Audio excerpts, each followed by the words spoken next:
오늘 함께 묵상할 성경 말씀은 마태복음 23장 29절에서 39절입니다. 마태복음 29장 29절에서 39절입니다.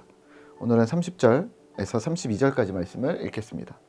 만일 우리가 조상 때에 있었더라면 우리는 그들이 선지자의 피를 흘리는데 참여하지 아니하였으리라 하니 그러면 너희가 선지자를 죽인 자의 자손임을 스스로 증명함이로다.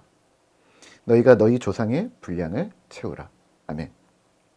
오늘 함께 묵상할 주제는 같은 부류입니다.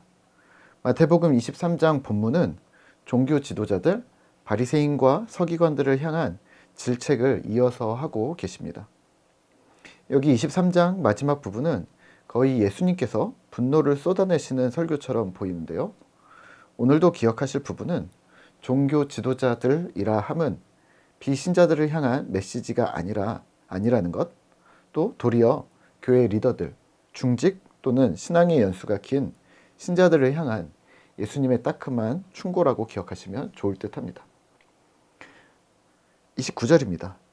화 있을진저 외식하는 서기관들과 바리새인들이여 너희는 선지자들의 무덤을 만들고 의인들의 비석을 꾸미며 이르되 만일 우리가 조상 때에 있었더라면 우리는 그들이 선지자의 피를 흘리는데 참여하지 아니하였으리라 하니 아멘.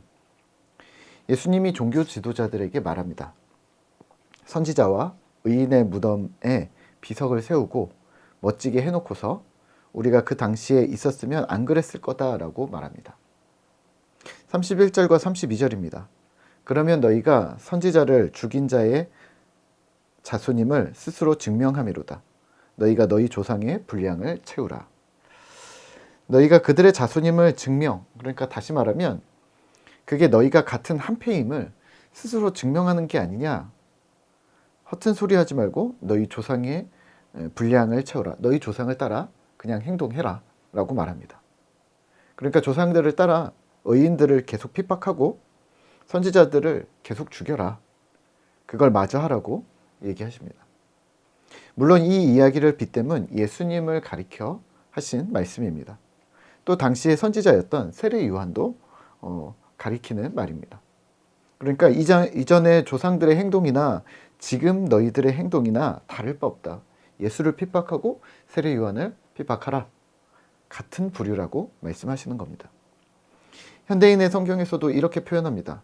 32절인데요. 이제 너희 조상들의 악한 일을 마저 채워라.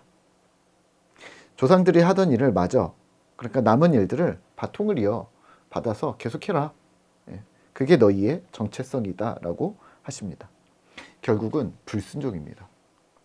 하나님의 말씀을 인정치 않음, 그러니까 당신은 예수를 예수로 받아들일 생각이 없는 자들, 또 예수의 제자도를 따르는 선지자들, 의인들에 대해 예수님과 같은 핍박을 이어가는 자들은 조상들의 행위와 별반 다를 바 없다는 말입니다. 주께서 34절인데요. 주께서 선지자들과 지혜 있는 자들과 성경 교사들을 보냈지만 죽이고 십자가에 못 박고 채찍질하며 여전히 박해했습니다. 이에 대해 예수님은 심판을 말씀하십니다. 35절입니다.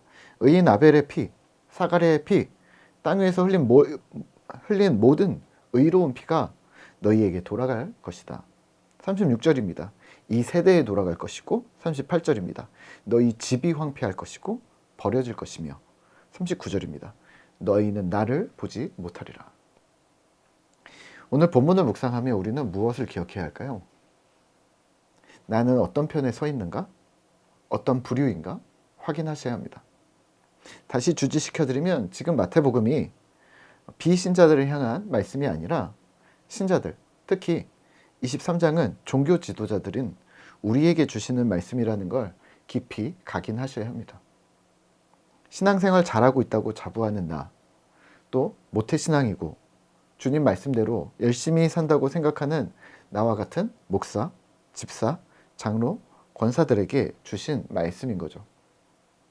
그렇다면 오늘 나는 의인의 피를 흘린 적이 있는가? 또는 없는가? 생각해 보면 어떨까요? 교회 공동체 안에서 내가 직접 누군가의 멱살을 잡은 적은 없으시겠죠? 네, 설마. 하지만 그런 편에 서 있었던 적은 없었는가? 정의와 사랑이라는 하나님의 진리를 알고 있음에도 불구하고 나는 침묵으로 방관하고 있었던 적은 없었는가? 막상 나의 일이 아니라고 외면해버린 것은 아닌가? 또 나는 힘이 없다고 말해버리고 회피한 적은 없는가? 예전에 제가 직장 생활할 때 목사님들과 일을 한 적이 있는데요. 곤란을 겪은 적이 있었습니다. 그때 저에게 잘해주셨던 친밀한 목사님께 한 명의 목사님에게 도움을 요청했습니다. 목사님, 이런 상황인데 저를 좀 도와주세요. 그 목사님이 이러셨습니다. 문 목사님, 저는 힘이 없어요. 죄송해요. 하고 바로 전화를 끊어버렸습니다. 진짜 힘이 없었던 걸까요? 아니면 자신의 입지를 위해서, 자신의 자리를 보존하기 위해서 침묵하고 외면했던 걸까요? 목사님이 이 정도였는데 성도님들에게 뭐라고 말하겠습니까? 나는요, 그래도 부탁드리겠습니다. 사랑이라는 이름으로 하나님의 정의를 외면하면 아니 됩니다. 왜냐하면 바리새인과 서기관들이 바로 종교 지도자들, 교회 리더, 교회 공동체의 중직이었기 때문입니다. 이들의 한 번의 선택, 아니 관성화된 이러한 반복된 선택이 교회를 병들게 했고 타락하게 했고 조상들의 악행의 바통을 이어 같은 부류가 되는 결과를 낳았기 때문입니다. 눈을 뜨고 힘을 내시죠. 주께서 우리에게 힘이 되어 주실 것입니다. 주님을 반대하는 또는 주님과 상관없는 그런 부류는 되지 않도록 노력을 하셔야 합니다.